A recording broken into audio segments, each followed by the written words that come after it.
마태복음 16장 13절에서 20절까지 함께 읽도록 하겠습니다. 예수께서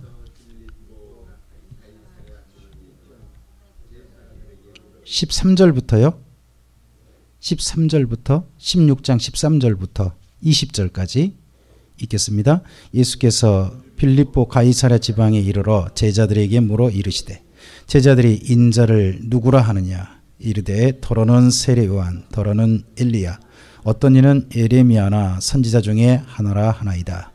이르되 너희는 나를 누구라 하느냐 시몬 베드로가 대답하여 이르되 주는 그리스도시요 살아계신 하나님의 아들이시니이다. 예수께서 대답하여 이르시되 바요나 시몬아 내가 복이 있도다. 이를 내게 알게 하신 이는 혈육이 아니요 하늘에 계신 내 아버지시니라. 또 내가 내게 이르노니 너는 베드로라. 내가 이 반석 위에 내 교회를 세우리니 음부의 권세가 이기지 못하리라. 내가 천국 열쇠를 내게 주리니 내가 땅에서 무엇이든지 매면 하늘에서도 매일 것이요 내가 땅에서 무엇이든지 풀면 하늘에서도 풀리리라 하시고 이에 제자들에게 경고하사 자기가 그리스도인 것을 아무에게도 이르지 말라 하시니라. 아멘. 우리가 신약 성경에 와서 세례 요한 다음에 예수님의 사역을 지금 살펴가고 있습니다. 예수님의 사역은 크게 네 가지로 나눠집니다. 우리 지난 시간에 보셨던 게 기억나실지 모르겠습니다만 두 가지 사역을 보셨습니다. 하나는 예수님의 두 지역 사역입니다. 예수님께서는 공생의 사역에 중요한 지역이 있는데 하나는 갈릴리고 또 하나가 예루살렘입니다. 근데 갈릴리에서는 3대 사역을 하셨습니다. 가르치시고 고치시고 전파하셨습니다. 그래서 이 3대 사역이 그 이후에 모든 목회자들에게 중요한 사역으로 주어지게 됩니다. 모든 목회가 결국은 이 세 가지 범위 안에 있다는 거죠. 그리고 절기 사역입니다. 예루살렘에 갈 때는 예수님께서 절기 때만 가셨습니다. 특별히 유월절을 3번 가셨습니다. 이게 요한복음에 나와요. 그런 바람에 유월절이 3번 나오니까 예수님의 공생의 사역을 3년이라고 보는 겁니다. 그런가 하면 3년 조금 더 된다 해서 3년 6개월 그렇게 보기도 하는 겁니다. 그리고 그 외에 수전절 또는 초막절에 예루살렘에 가셨습니다. 그러할 때 예수님께서는 예루살렘 가셔서 항상 좋은 시간이 없으셨습니다. 예루살렘 가셔서 항상 다투셨습니다. 논쟁하셨어요. 그리고 잠깐 있다 오셨습니다. 하지만 그러한 가운데서도 기어이 하신 일이 있죠. 그게 성전 청결입니다. 성전 안에서 이익을 추구하는 사람이 있어서는 안 된다는 겁니다. 그런 사람이 있으면 철저하게 없애버렸습니다. 못하게 했습니다. 그리고 마지막으로 왕으로 입성하시고 종말을 예언하십니다. 그 종말 예언은 사실 어디의 종말이냐 그러면 예루살렘의 종말입니다. 성전 공동체인 예루살렘이 끝장날 거라는 겁니다. 성전이 완전히 무너질 거라는 겁니다. 그리고 그 무너지는 사건이 지금만 있는 게 아니라 장차 예수님 재림 때도 있어서 그때에도 예수님께서 마지막 잘못된 예루살렘 공동체를 무너뜨리시고 이 땅에 재림하실 것이다 하는 얘기까지 포함되어 있는 게 예루살렘 사역이 되어집니다. 그리고 예수님께서는 사람을 사역하셨습니다. 예수님께서 사람들을요 다 동일하게 대하지 않으셨습니다. 저는 가끔씩 가다가 이 말씀에 대해서 여기 말씀과 연결하다 보면 조금은 좀 헷갈리기도 합니다. 하나님이 세상을 이처럼 사랑하사 할 때 세상이 누굽니까? 모든 사람이라고 우리는 생각합니다. 그렇죠? 모든 사람을 사랑하셨느냐? 근데 예수님이 실제 그러지 않으셨습니다. 보면 예수님께서는요 늘 가까이 한 사람과 함께 살았던 사람이 있습니다. 그들은 12제자입니다. 그리고 여인들도 함께 다니기도 했습니다. 이들은 함께 주무시기도 하고 함께 여행도 하고 함께 사역을 했습니다. 그런가 하면 예수님을 찾아온 사람도 있었죠. 백성들입니다. 이들에 대해서는 예수님께서 불쌍히 여기셨습니다. 불쌍히 가까이 하셨습니다. 늘 예수님께서 기꺼이 그들을 돌보셨습니다. 그리고 논쟁하셨습니다. 이들은 바리새인들입니다. 예수님께서 바리새인과 사이가 좋은 게 한 번도 없으셨습니다. 마지막에는 심지어 바리새인들에게 화 있을진저라고 선포하시고 바리새인 따라가면요 지옥 간다라고 경고하십니다. 이런 말씀 혹시 기억나십니까? 바리새인들에 대한 이야기 하시면서 어떤 바리새인이 세상을 두루 다녀가지고 제자 한 사람 삼아가지고요, 자기보다 배나 더 지옥 자식 되게 한다는 겁니다. 그런 종교 지도자가 있을 수 있다는 겁니다. 또 그런 종교 지도자에게 가르침 받으면, 가르침 받은 사람은 어떻게 된다고요? 더 확실하게 지옥 간다는 겁니다. 그렇게 할 수 있는 종교 지도자에 대해서 예수님께서는 화 있을진저를 선포하셨습니다. 저는 그런 말씀 보면서 특별히 목회자인 제가 굉장히 두렵습니다. 저 때문에 성도님들이 더 착해지고 더 아름다워지고 더 천국에 확실히 가셔야 되는데, 저 때문에 더 확실하게 지옥 가게 되시면 어떻게 됩니까? 그 참 불행한 일이겠죠. 근데 이게 바로 바리새인들과의 일이었습니다. 그런가 하면 사두개인은요, 아예 만나지 않았습니다. 사두개인들이 직접 찾아와서 시비 걸면 그때서 이야기했지 찾아간 적이 아예 없습니다. 그리고 마지막으로 사두개인들은요, 대제사장의 무리인데 예수님을 죽이는 중심이 됩니다. 그래서 예수님이 모든 사람을 사랑하셨다? 성경 실제 그렇지 않습니다. 그래서 저는 이런 것도 때때로는 좀 고민해서 생각해 본다는 겁니다. 과연 우리가 모든 사람을 다 사랑해 마땅하는가? 아니면 어떻게 돼야 되는가? 예수님도 이러셨는데. 그리고 오늘 우리가 보셨던 말씀이 있습니다. 마태복음 16장입니다. 여기부터 출발되어지는 이 사역을 가리켜서 우리가 흔히 예수님의 그리스도 사역 또는 메시아라고 합니다. 예수님께서 오신 중요한 사역이 뭐냐 그러면 이 땅 가운데서 주님의 백성들이 하나님을 만날 수 있도록 돕는 겁니다. 자, 여러분, 하나님을 만날 수 있도록 구약 성경에서 하나님께서 하나님 대신해서 이 땅 가운데 직임을 맡겼던 세 종류의 사람이 있습니다. 기름을 부어서 세웠잖아요. 그래서 기름 부음 받은 자라는 뜻을 가진 세 종류의 사람이 있는 거예요. 하나는 제사장, 또 하나는 선지자, 그리고 왕이 있습니다. 결국 세 사람을 통해서 누구를 만날 수 있도록, 하나님을 만날 수 있도록 하나님 이 땅 가운데 직임을 주신 겁니다. 그러니까 그리스도의 가장 중요한, 메시아의 가장 중요한 사역은 뭐냐 그러면 자기를 통해서 하나님을 만나게 하는 겁니다. 우리가 예수님의 메시아 사역은 다른 게 아닙니다. 예수님을 통해서 누구를 만나는 겁니까? 하나님 아버지를 만나는 겁니다. 그 만날 수 있는 통로가 되신다는 것을, 예수님을 통해서 그분을 만날 수 있다는 것을 발견하는 것이 중요한 거란 거죠. 자, 쉽게 생각합시다. 이스라엘 민족이요, 구약 성경에서 하나님께 제사하려면 자기 스스로 할 수 있습니까? 일단 제물은 어떻게 해야 돼요? 자기가 준비하죠. 근데 자기 스스로 제사할 수 있나요? 어디로 가야 됩니까? 일단 성전이라는 장소 와야 되죠. 그리고 그럼 성전에 와서 자기 마음대로 드릴 수 있습니까? 아닙니다. 반드시 누가 필요합니까? 그러면 제사장이 있어야 자기가 누구한테 나갈 수 있습니까? 하나님만 나갈 수 있는 겁니다. 마찬가지로 신약 성경에서는요, 성전에서 제사 제도가 이제 끝장났다는 겁니다. 그러면 하나님을 만날 수 있는, 만나러 나갈 수 있는 중간에 중재자 있잖아요. 제사장 역할을 할 대상이 누구밖에 없다. 예수님 한 분밖에 없다는 것을 발견해야 한다는 겁니다. 그게 바로 여기 가이사라 빌립보의 신앙 고백인 겁니다. 하나님 아버지를 뵈려면 예수님을 통해서만이 이제 나갈 수 있는 길이, 그 방법은 다른 방법이 없다. 그러니까 예루살렘 성전의 제사장들도 더 이상 쓸모가 없고 그 누구도 쓸모없다. 오직 예수님을 통해서만 하나님 아버지를 뵐 수 있다 하는 것이 발견되어지면 그분에게 신앙 고백할 수 있다는 겁니다. 다르게 생각해 보죠. 요즘으로 그럼 가져와 보죠. 그러면요, 저를 통해서 하나님 뵐 수 있습니까? 제가 소개하는 예수님을 통해서 뵈는 거지 김명주를 통해서 하나님을 뵐 수 있는 건 아닙니다.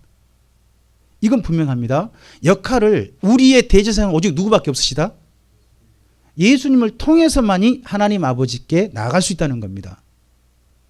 바로 이것이 신약 성경의 중요한 새로운 출발이 됩니다. 새로운 제사제도예요. 이걸 발견한 사람들이 신앙 고백하는 겁니다. 우리 그 고백은 다시 한번 읽어보겠습니다. 16절 읽겠습니다. 시몬 베드로가 대답하여 이르되 주는 그리스도시요 살아계신 하나님의 아들이십니다. 자, 그리스도란 말이 메시아예요. 메시아십니다. 기름 부음 받으셨습니다. 어떻게 기름 부음 받은 자냐 하는 게 세 종류인 거예요. 하나는 왕인지 선지자인지 제사장인지. 그런데 이걸 히브리서에서 말씀하여 예수님께서는 대제사장이시라고 해요. 그리고 살아계신 하나님의 아들이시다. 이 땅 가운데서 그럼 아들을 통해서 아들을 만나면 누구를 만나는 거? 아버지를 만나는 게 된다는 겁니다. 이런 고백으로 드린 겁니다. 이 고백을 하는 사람들을 통해서 그러면 중요한 게 있습니다. 자, 제사장이 드디어 이분을 통해서만 하나님 만날 수 있다. 근데 구약에서는 그 제사장을 통해서 하나님 빌려면 뭐가 준비되어야 돼?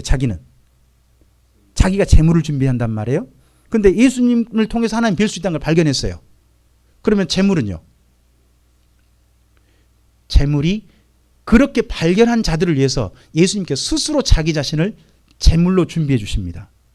그 과정이 여기 16장 이유가 되는 겁니다. 예수님께서 제물로 드린 장소가 예루살렘이에요.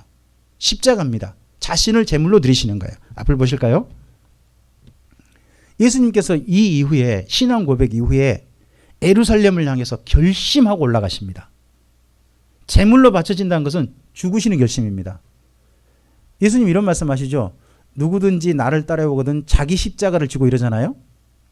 우린 십자가를 지라니까 무슨 생각이 듭니까? 보통 목에다가 목걸이를 십자가 목걸이를 하면 되는 건가? 뭐 그런 거라든지 아니면 그 퍼포먼스 좀 하잖아요. 그 어디 길 갈 때 십자가 같은 게 딱 지고 뭐 그렇게 가는 거 그런 건가? 또는 무거운 짐을 지고 가는 건가?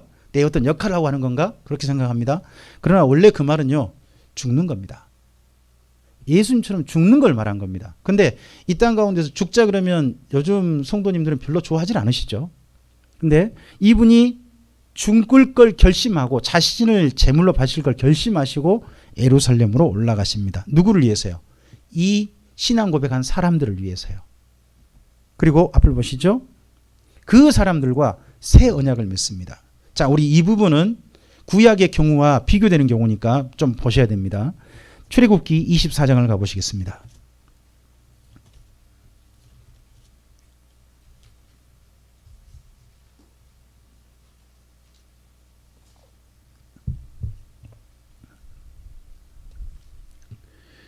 우리 24장 1절부터 8절까지 함께 읽어보시면 될 것 같습니다. 읽어보겠습니다. 또 모세에게 이르시되 너는 아론과 나답과 아비후와 이스라엘 장로 70명과 함께 여호와께로 올라와 멀리서 경배하고 너 모세만 여호와께 가까이 나오고 그들은 가까이 나오지 말며 백성은 너와 함께 올라오지 말지니라. 모세가 와서 여호와의 모든 말씀과 그의 모든 율례를 백성에게 전하매 그들이 한 소리로 응답하여 이르되 여호와께서 말씀하신 모든 것을 우리가 준행하리이다. 모세가 여호와의 모든 말씀을 기록하고 이른 아침에 일어나서 산 아래에 제단을 쌓고 이스라엘 12지파대로 12기둥을 세우고 이스라엘 자손의 청년들을 보내어 여호와께 소로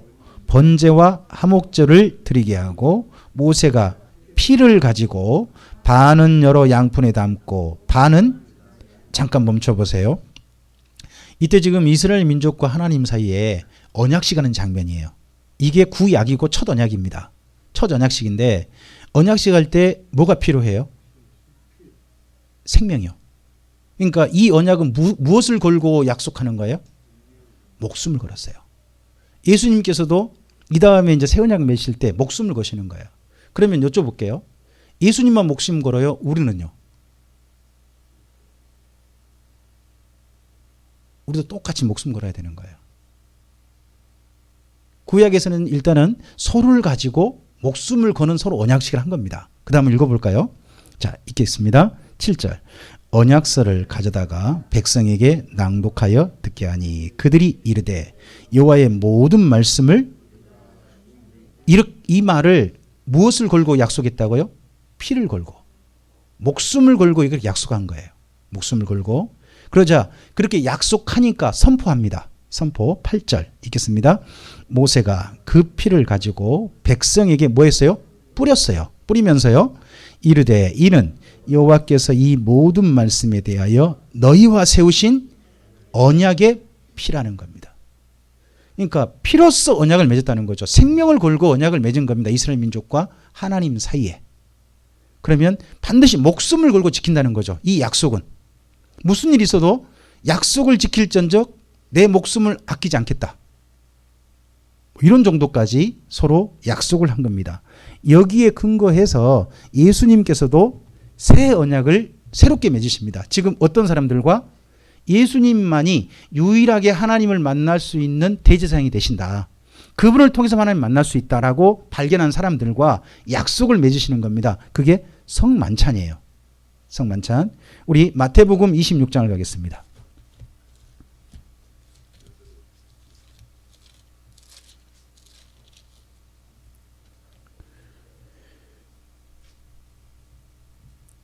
우리 26절부터 27절, 28절까지 26절부터 28절까지 읽겠습니다. 그들이 먹을 때에 예수께서 떡을 가지사 축복하시고 떼어 제자들에게 주시며 이르시되 받아서 먹으라.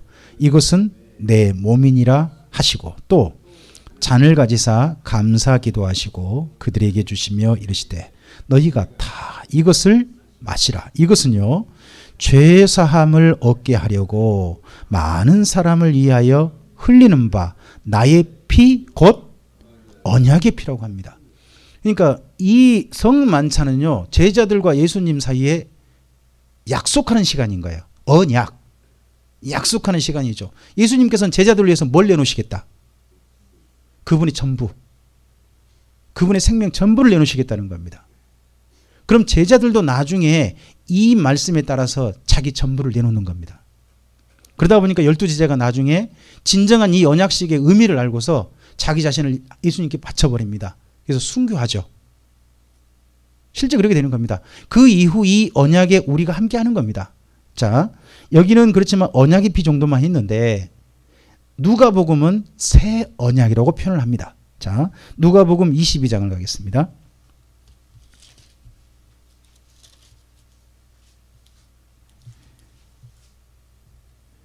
우리 19절부터 읽어보겠습니다. 19절부터 20절까지 읽겠습니다. 또 떡을 가져 감사기도 하시고 떼어 그들에게 주시며 이르시되 이것은 너희를 위하여 주는 내 몸이라.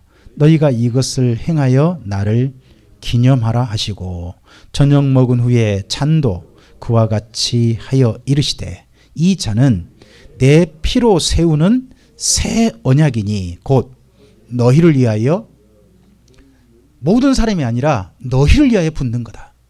너희를 위하여 붓는다. 이 언약, 그러니까 사실은 예수님의 모든 십자가 사역은요 사실은 인류 전체를 위한 사역은 아니에요. 인류 전체를 대상으로 했지만 인류 중에서 모든 사람들 중에서 실제 이 언약의 효력을 은혜를 입을 사람들은요 예수님이 말씀하신 너희인 거예요. 그 너희가 제자고 예수님께서만이 하나님 앞에 우리가 나갈 수 있는 유일한 우리의 대제사장이 되신다는 걸 발견한 사람이고 그분을 통해서 하나님 만날 수 있다라고 발견한 그 사람에게 주님께서는 바로 이러한 새 언약의 피로써 우리와 맺는 그분이 되십니다. 자, 이 새 언약을 이렇게 맺고서 앞을 보실까요? 마침내 십자가에서 죽으십니다. 십자가에 죽으실 때 예수님께서 선포한 말씀이 있습니다. 이걸 보고 이제 가상 7원이라고 그러죠. 십자가상에 하신 말씀 중에. 근데 그 중에서 요한복음 19장이 여기 말씀의 마지막 완성형이 됩니다. 자, 요한복음 19장을 가보세요. 요한복음 19장에 28절부터 30절까지 28절부터 30절까지 읽겠습니다. 그 후에 예수께서 성경을 응하게 하려 하사 이르시되 내가 목마르다 하시니 거기 신포도주가 가득히 담긴 그릇이 있는지라. 사람들의 신포도주를 적신 해면을 우슬초에 매어 예수의 입에 대니 예수께서 신포도주를 받으신 후에 이르시되 다 이루었다 하시고 머리를 숙이니 영혼이 떠나가셨답니다. 여기서 다 이루었다는 말은요, 사역을 다 이뤘다는 원래 그런 뜻이 아닙니다. 이 말은 뭐냐 그러면 다 갚았다는 뜻입니다. 다 갚았다. 값을 다 치루었다 이런 뜻입니다. 테텔레스타이란 말이거든요. 원말이 그 말이에요. 그 말은 우리가 하나님과 만나려면요 반드시 치러야 할 값이 있어요. 그게 죄값이라는 거예요.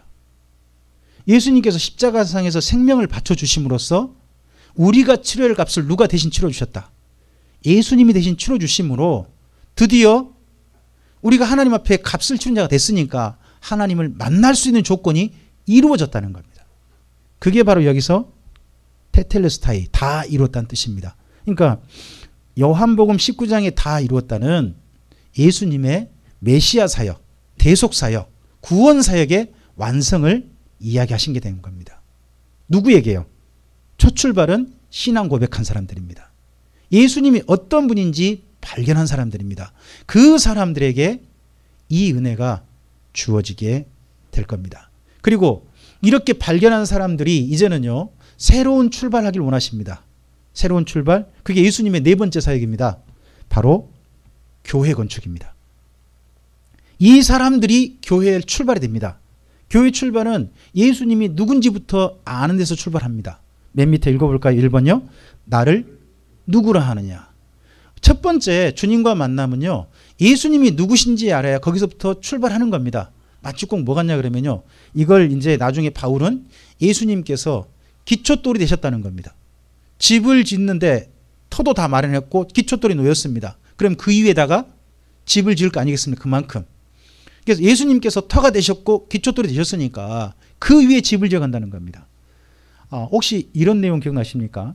고린도전서에 보면 예수님께서 우리에게 터가 되셔서 우리 인생은 그때부터 집을 짓는 자다. 어떤 사람은 금으로 짓고 어떤 사람은 돌로 짓고 어떤 사람은 나무와 풀로 자기 집을 지을 것이다. 그런데 언젠가 불로서 이 지은 집을 심판할 날이 올 것이다. 시험해 볼 날이 올 텐데 그 만약에 불이 임해가지고 불러가지고 타버리면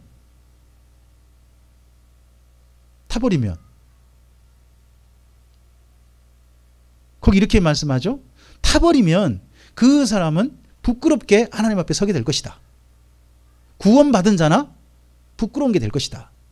이런 이야기를 합니다. 하지만 모든 사람은 뭐가 돼야 된다. 거기서 사도 바울이 한 이야기는 금과 은으로 짓는 그런 신앙의 우리 인생의 집을 짓자라고 이야기합니다. 그 집이 다른 말로 교회가 됩니다. 교회는 내 자신이 첫째 교회입니다. 건물입니다. 이해하셔야겠습니다. 우리는 교회의 부품이 아니에요. 이해하셔야겠습니다. 여러분 스스로가 한 분 한 분이 주님께 정말 부름 받았다면, 저도 부름 받았다면 우리 각자가 주님의 교회입니다. 그리고 이걸 에베소는 이렇게 말씀합니다. 건물마다 연결하여. 그러니까 부속품마다 연결하여, 그렇지 이야기하지 않아요? 뭔마다요? 건물마다 연결하여서 함께 집을 지어 간다는 겁니다.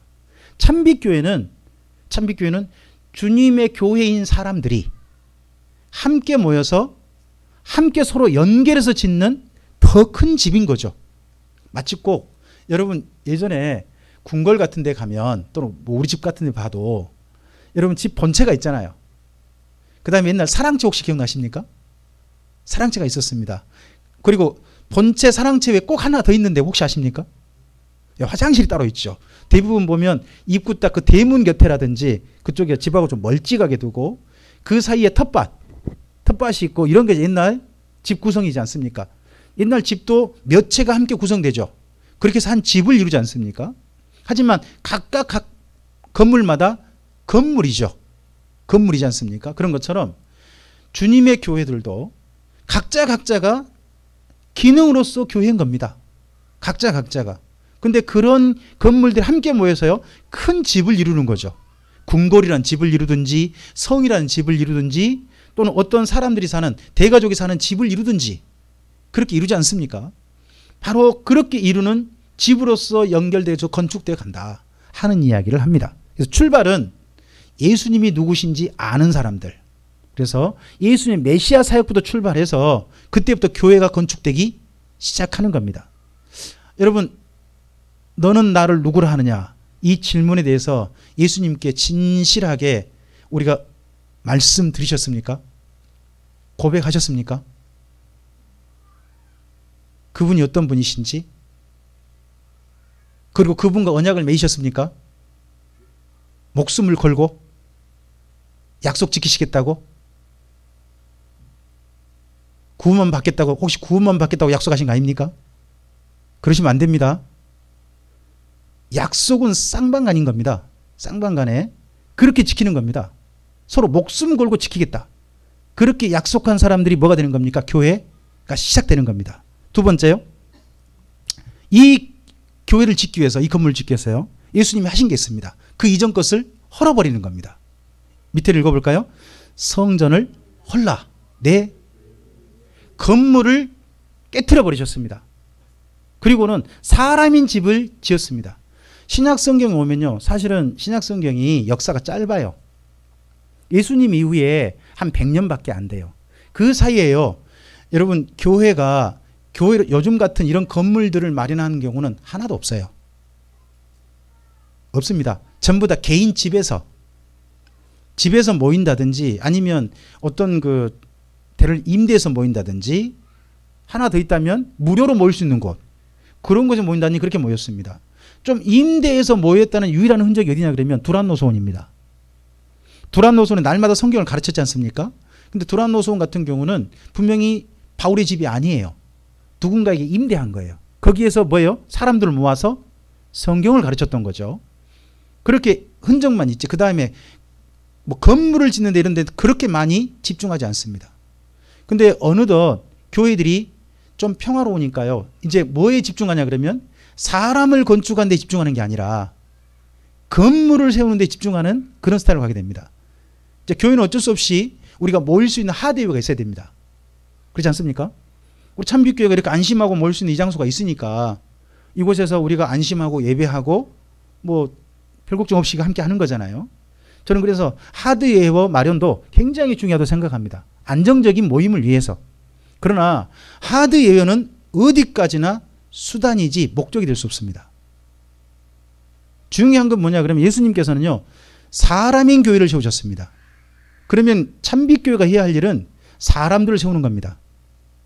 사람들을 주님의 교회답게 살 수 있도록 돕는 겁니다. 그 일에 참빛교회가 저는 집중해야 한다고 봅니다. 자, 그 다음 세 번째, 그렇게 부름받은 교회들에게 한 가지 직임을 맡기셨습니다. 모든 교회들에게. 자, 그게 제사장입니다. 읽어볼까요? 아버지 앞에 나아가라. 혼자요? 제사장은 어떻게 나가는 사람입니까? 그렇죠. 자기 혼자 나간 사람 아닙니다. 함께 나가는 사람입니다. 제사장은 혼자 거의 예배드리지 않아요. 제사장은 다른 사람을 하나님 앞에 나가서 돕기 위해서 먼저 제사하고 준비하고 있습니다. 저와 여러분 왜 먼저 예수님 만나셨습니까? 나 혼자 주님 늘 만나기 위해서요? 아닙니다. 나를 통해서 또 누군가가 하나님 만날 수 있도록 돕기 위한 제사장으로 부름받은 겁니다. 이걸 나중에 베드로 사도가 이야기를 하죠. 우리 한번 말씀 가서 보겠습니다.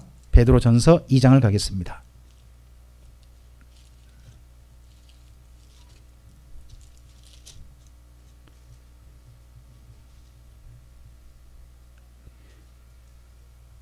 베드로전서 2장 우리 4절부터 먼저 5절까지 4절부터 5절까지 읽겠습니다. 사람에게는 버림바가 되었으나 하나님께는 택하심을 입은 보배로운 산돌이신 예수께 나아가 너희도 산돌같이 신령한 집으로 세워지고, 신령한 집이 교회가 됩니다. 계속요. 예수 그리스도로 말미암아 하나님의 기쁘게 받으실 신령한 제사를 드릴 거룩한 모든 성도들한테 제사장이 되라라고 요청합니다. 그리고 그들에게 심지어 너희는 이미 제사장이라고 이야기를 합니다. 우리 9절 잘 아시는 말씀이죠. 자, 9절 말씀과 10절을 읽겠습니다. 그러나 너희는 택하신 족속이요 왕같은 제사장들이요 거룩한 나라요 그의 소유가 된 백성이니 이는 너희를 어두운 데서 불러내어 그의 기이한 빛에 들어가게 하신 이의 아름다운 덕을 선포하게 하려 하심이라. 너희가 전에는 백성이 아니더니 이제는 하나님의 백성이요 전에는 긍휼을 얻지 못하였더니 이제는 긍휼을 얻었으니까 너희가 어떤 사람인가를 잊으면 안 된다는 겁니다. 세 가지. 뭐라고요?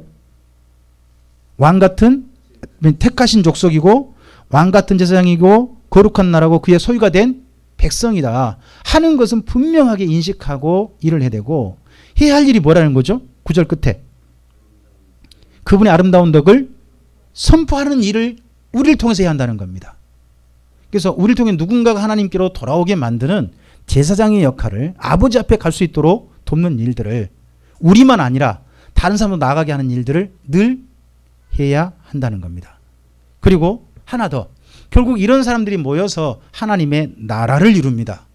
나라 밑에를 읽어볼까요? 4번 밑에 새 계명을 준행하랍니다. 여러분, 나라는 그 나라의 법을 지킵니다. 대한민국에서는요, 아내를 두시면 안 됩니다. 그러나 인도네시아는요,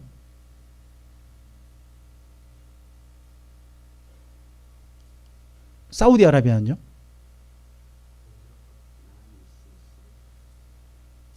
네 명까지 가능합니다. 이슬람 법이 그런단 말이에요. 그 나라 법이죠. 하지만 우리나라 법은요, 2명 두시면요, 고발당할 수 있습니다. 일 날 수 있습니다. 이게 법이죠. 우리나라에서는 그러면 이슬람 사람들이 왔다 할지라도 우리나라에서는 무슨 법을 지켜야 됩니까? 근데 이슬람 사람들이 우리나라 와가지고 자기들이 아내가 여러 명인 걸 허용해달라 하면 우리 어떻게 해야 됩니까? 우리나라에서. 어떻게 해야 됩니까, 이거? 아, 그렇습니까? 우리나라에서는 전통적으로 동성애를 허용했습니까? 안 했습니까? 전통적으로. 안 했습니까? 지금 미국이라든지 서양 모든 나라들이 동성애를 공식적으로 인정합니다.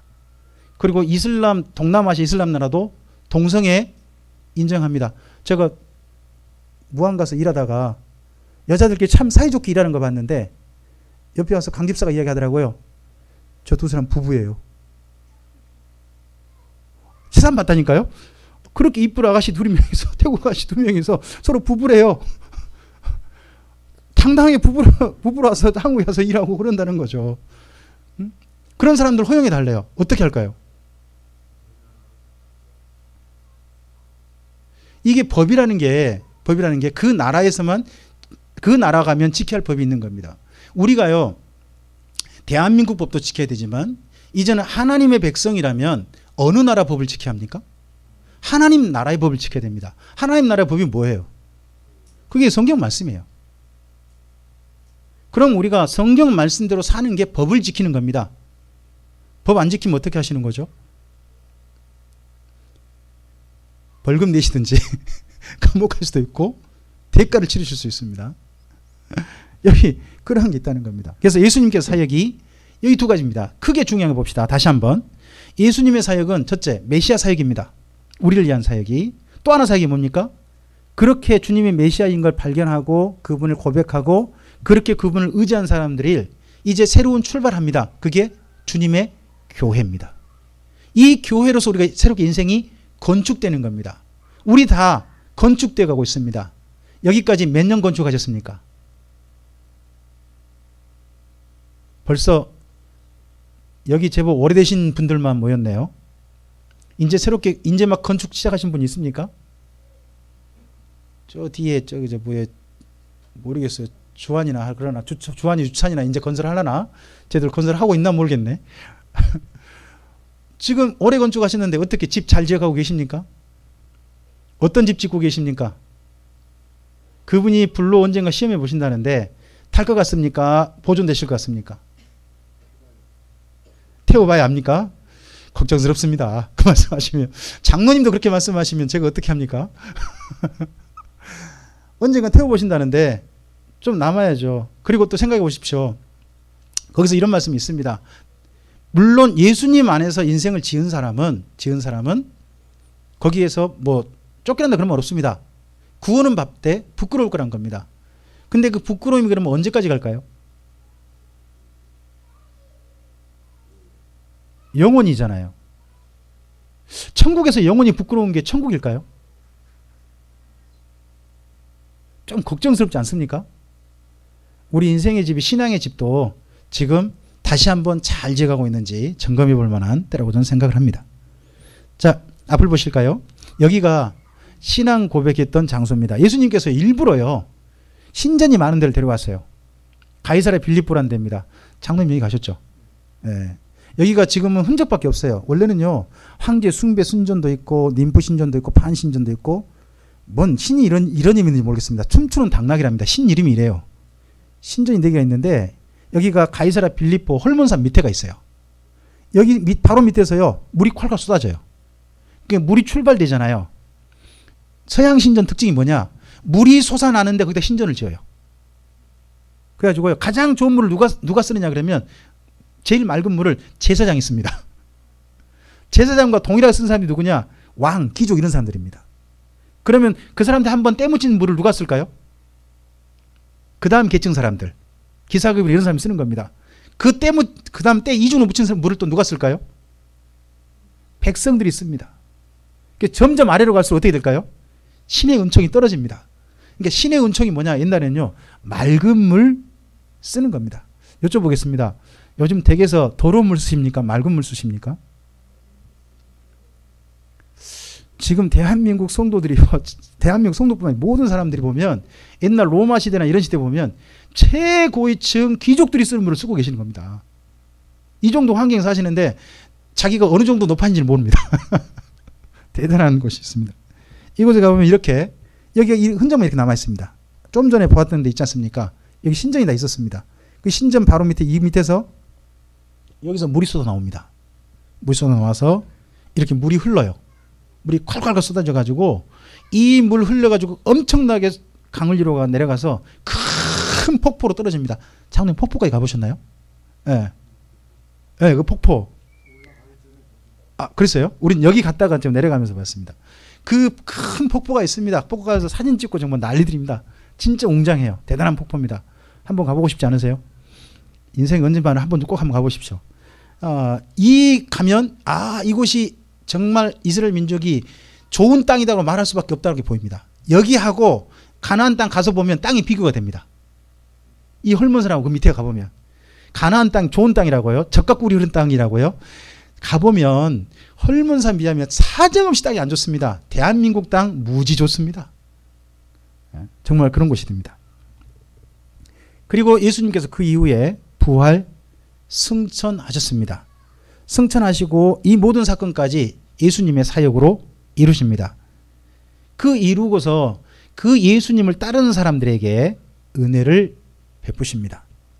예수님께서 선물로 주신 게 있습니다. 3가지가. 첫째 뭡니까? 성령님을 선물로 주셨습니다. 그 다음에요, 죄 사함을 주셨습니다. 그리고요, 거듭 인생을 새롭게 출발할 수 있게 해주셨습니다. 새로운 피조물이 되게 하셨습니다. 그러므로 예수님을 믿기 이전과 예수님 믿고 난 다음에 삶이 똑같으면 안 됩니다. 예수님 믿고 난 다음에 새롭게 출발하는 거예요. 인생이 새롭게 출발하는 그런 출발이 있어야 됩니다.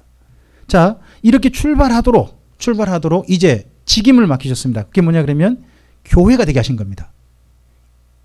예수님 만나서부터 우리는 교회가 되는 겁니다. 그때부터. 그리고 하나님이 뭐가 됩니까? 자녀가 됩니다. 그리고 이 땅에서 뭐가 됩니까? 하나님의 나라와 제사장으로 일할 수 있게 해주셨습니다. 그러니까 이것은 주신 은혜고, 앞에 건 주신 은혜고, 뒤에 것은 이렇게 주신 은혜를 따라 우리에게 주신 직임들입니다. 직임들. 해야 할 일들이 되는 겁니다. 늘 우리가 이 3가지를 기억해야 됩니다. 이 땅 가운데 내가 하나님의 교회로서 살고 있는가? 하나님의 자녀로서 살고 있는가? 하나님의 나라와 제사장으로 살고 있는가? 이걸 점검해야 됩니다. 그러한 사람들에게 마지막 끝에, 그 길의 끝에 뭘 주셨습니까? 새 예루살렘 성이라고 하는 천국을 두셨습니다. 여기까지 들어가기까지 우리 인생길이 새롭게 출발되어지는 겁니다. 자, 이제 그러한 사람들이 해야 할 일이 있습니다. 우리가 예수 믿기 전에는요, 어떤 사람이었습니까? 첫째요, 하나님의 진노 아래 있었고 옛사람이라 불립니다. 무엇을 따라 살았습니까? 세상과 욕심을 따라 살았습니다. 그리고 우리도 모르게 누구를 추종했습니까? 악령을 추종했습니다. 그러므로 또 세상과 욕심을 따른다면 뭐를 추종하는 결과가 됩니까? 악령을 추종하는 결과가 됩니다. 그런데 이런 사람들에게 이제 예수님 안에서 뭘 이루게 하셨습니까? 새 사람이 되게 하셨습니다. 새 사람. 그리고 아버지 앞에 나가서 예배할 수 있는 사람이 되게 하셨고, 이 이후로 어떤 삶을 살게 하십니까? 첫째, 성령 안에서 우리 옆에 계신 성도님 손 한번 잡아드릴까요? 제가 잡아드리겠습니다. 이게 연결입니다. 여러분, 우리 각자가 하나님과 서로 손이 연결되도록 하는 사람이어야 되지, 나 때문에 누군가가 하나님 손 놔버리면 안 됩니다. 그래서 예수님께서 이런 정말 심각한 말씀하십니다. 혹시 기억나십니까?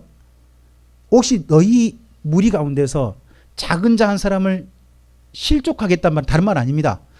어떤 사람이 예수님과 손잡다가 손 놔버린 겁니다. 누군가를 손 놓겠다면 그 사람 어떻게 하라고요? 어떻게 하라고요? 차라리 연자맷돌 메고 죽는 게 낫다고 합니다. 우리가 이 땅에서 제일 심각하게 생각해야 할 게 뭐냐 그러면, 나 때문에 예수 믿는 사람들이 진정한 바른 길을 가는 것이 힘들어져서는 안 된다는 겁니다. 우리가 누군가의 서로 손을 잡아서 하나님을 잘 만날 수 있도록 돕는 그런 손잡는 자들이 되어야 됩니다. 저는 그런 의미에서 우리 항장로님 존경합니다.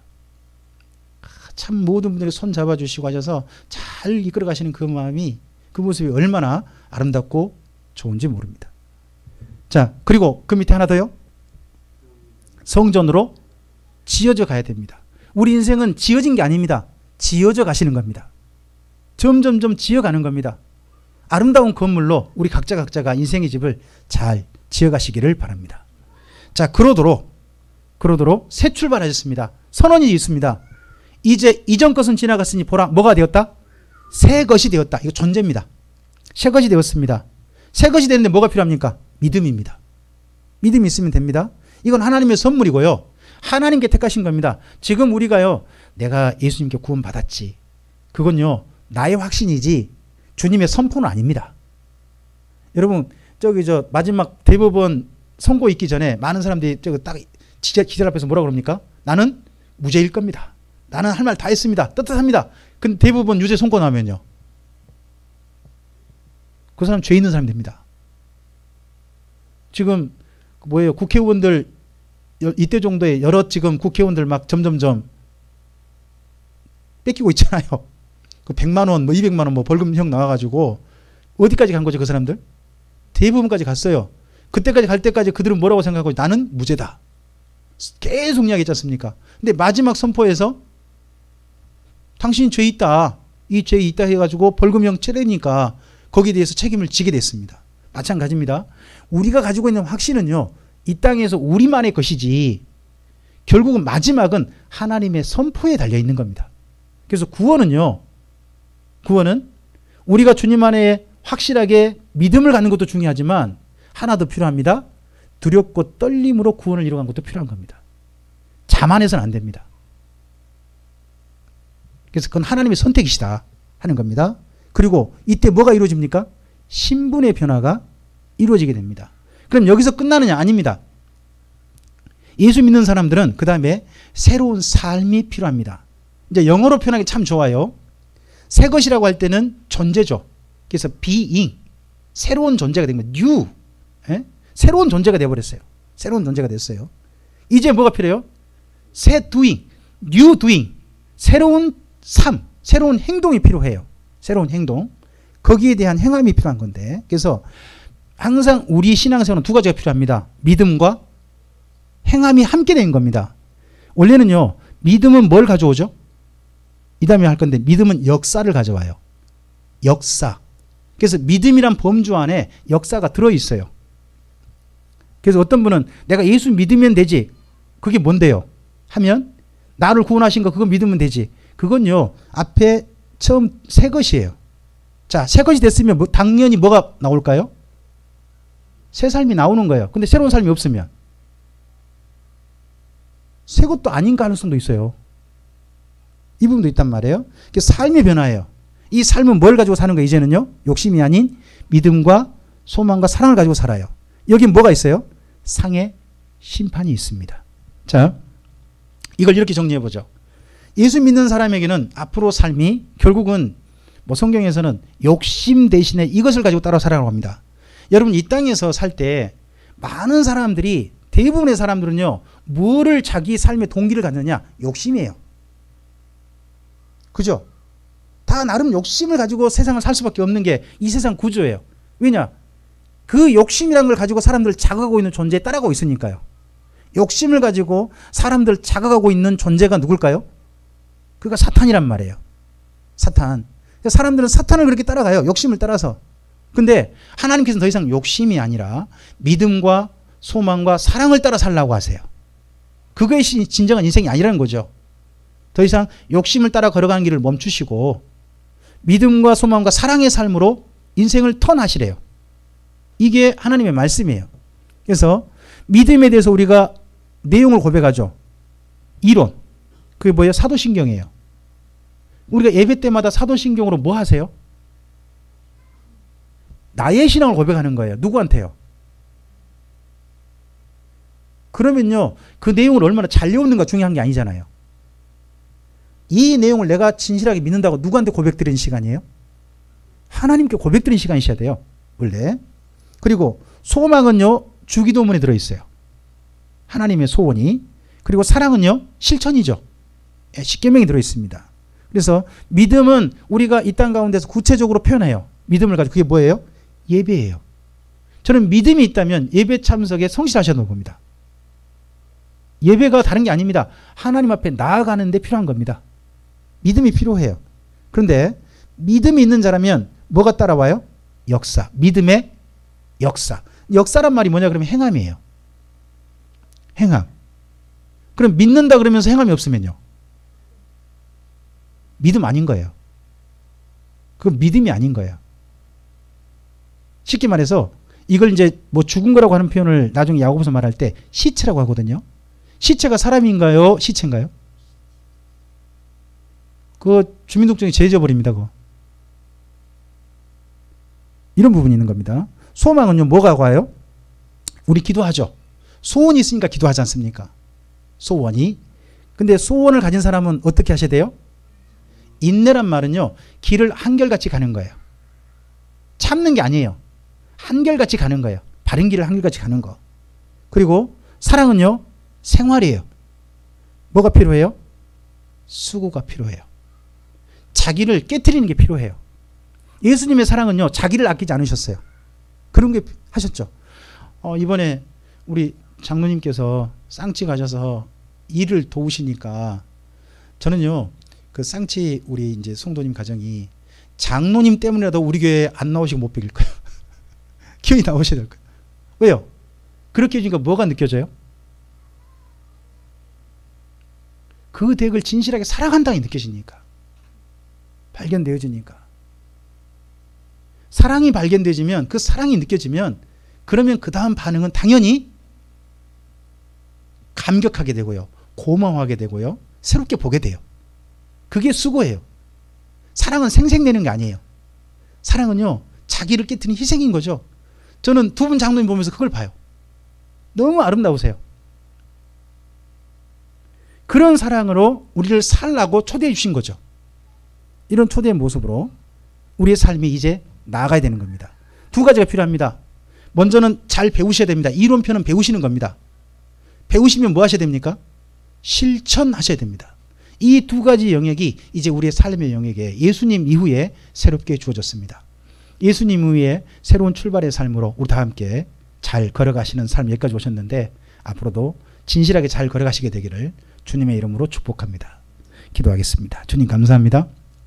함께 주의 말씀을 듣습니다. 예수님을 이 땅 가운데서 보내셔서 주님의 사역을 이루게 하시고 그리고 예수님을 통해서 하나님께 나아갈 자들, 하나님의 백성으로 부름받은 자들, 하나님의 택함 받아 주님의 교회로서 인생을 새롭게 살 자들을 불러주시는 가운데 우리들이 또한 있음을 믿고 감사를 드립니다.